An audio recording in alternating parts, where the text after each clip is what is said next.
Now, you saw him speak at the convention, and you could tell that he was emotionally affected by that attempt. But you've also seen him recently show up, I think it was Wisconsin yesterday and Michigan, and you say he's now kind of back in that Trump rhythm. He's better.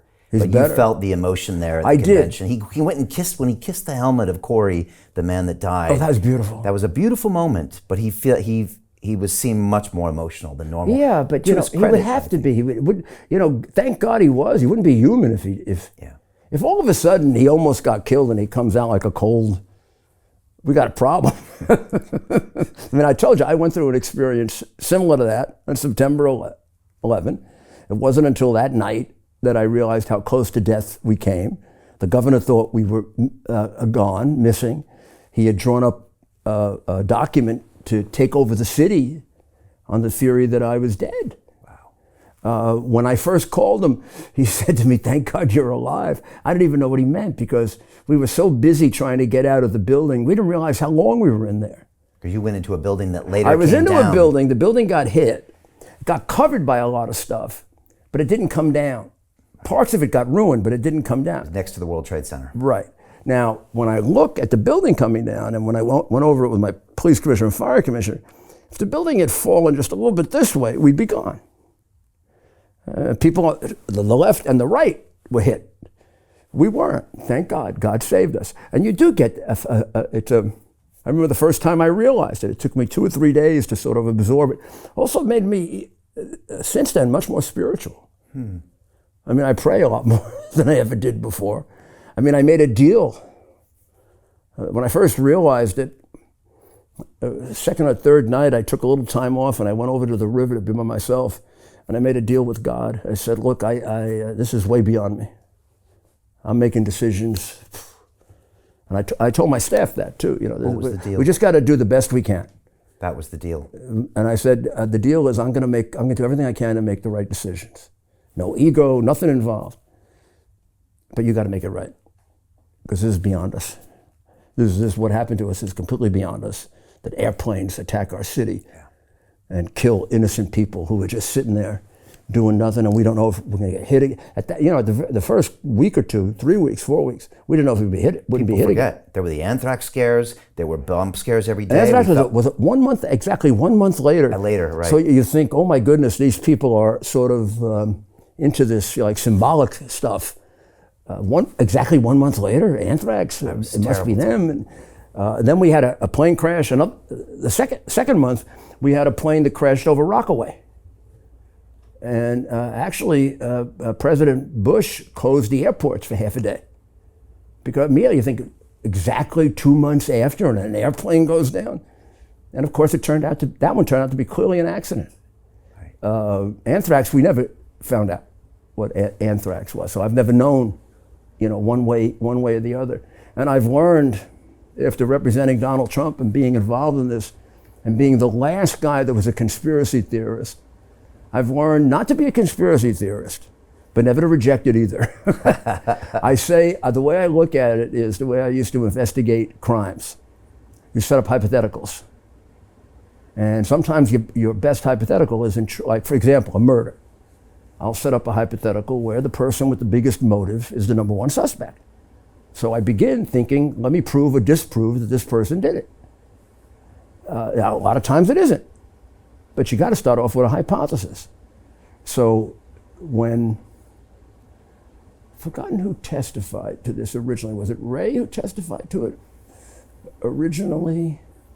No, it was the woman who was head of the Secret Service who got fired.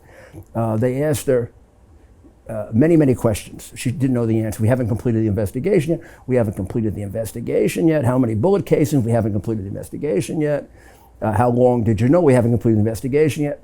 Well, is there any evidence that it was a conspiracy? No. Well, how the hell do you know that if you haven't completed the investigation? And then Ray did the same thing. He can't tell us anything, doesn't know anything, doesn't even seem to either know or want to tell us the foreign countries the guy was in contact with, 3 of them. That's kind of weird for a kid like this to have 3 foreign accounts, encrypted accounts.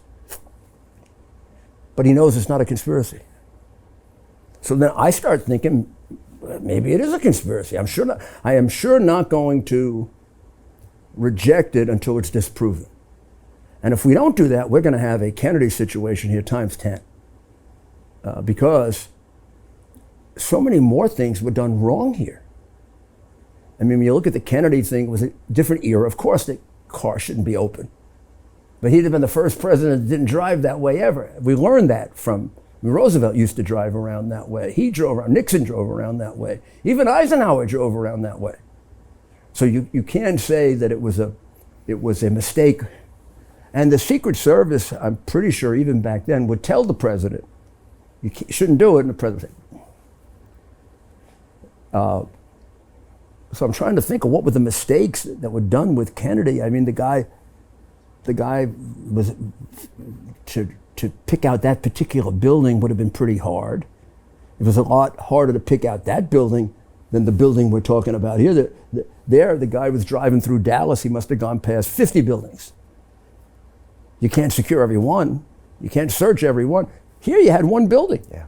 So Jim Rickards has just recorded a video that's not available to anyone in the public, and he's going to be talking about how this upcoming recession is going to be fast, it's going to be bloody, it's going to be nasty. But at the same time, he's going to show you how you can position yourself to profit from all of this chaos. Now, we've made this video only available to our viewers. Go to londonreal.tv/Jim. Watch that immediately. I can't say enough good things about Jim Rickards. He understands the global economic system better than any guest I've ever had on London Real. His predictions are almost uncannily true, and you can learn how to profit from his vision, from his expertise, and his understanding of economics. So go to londonreal.tv/Jim or click the link below. It's an excellent, excellent look on what's going to happen in the future and how you can position yourself to profit from that. Jim is one of the best in the business, one of my favorite guests on London Real, and he's very, very good at predicting the future and showing us all to profit from it. So click the link, and I hope you enjoy. Hey, it's Brian Rose, founder of the DeFi Academy. I've told you my 4-week crypto bootcamp is amazing, but don't take my word for it. This is what my students are saying. The DeFi Academy was an amazing experience for me. It took me totally out of my comfort zone. In this course, I was challenged, I was held accountable, and pushed to do things that honestly weren't always easy. It's been phenomenal, and I can't believe we're already up on our 4 weeks. It has flown by. Going through this DeFi accelerator by far was one of the best courses I've taken. You do this course, you really get into the nitty-gritty of the activities that will make you comfortable with decentralized finance. Thank you so much to Brian and everyone at London Real and the DeFi Academy for even putting together an amazing course like this. Anybody else that wants to do it, please sign up. It is well worth the money.